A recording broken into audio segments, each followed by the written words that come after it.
ஸ்ரீ சர்வயோக மகாமங்கள வாராகி அம்மன் திருக்கோவில் 2ஆம் ஆண்டு நவராத்திரி திருவிழா வெகு விமர்சையாக நடைபெற்றது.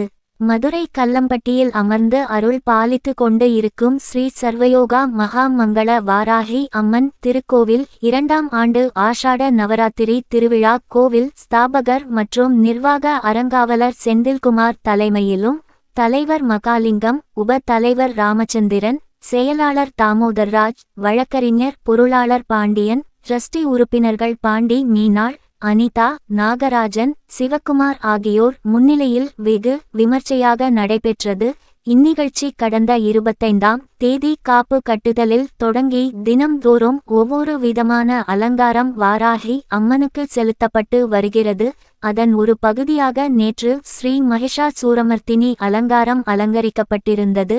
நேற்று காலை 100க்கும் மேற்பட்ட பக்தர்கள் பால்குடம் எடுத்து தங்கள் நேர்த்தி கடனை அம்மனுக்கு பாலாபிஷேகம் செய்து நிறைவேற்றனர். அதனைத் தொடர்ந்து மாபெரும் அன்னதானம் நடைபெற்றது. இந்த அன்னதானத்திலும் 1000க்கும் மேற்பட்டோர் பொதுமக்கள் கலந்து கொண்டனர். நேற்று மாலை வீரகுளம் கண்மாயிலிருந்து கரகம், அக்னிச்சட்டி, முளைப்பாரி எடுத்து வரும் நிகழ்ச்சி நடைபெற்றது. விழா ஏற்பாட்டினை விழா கமிட்டியினர் சிறப்பாக செய்து இருந்தனர்.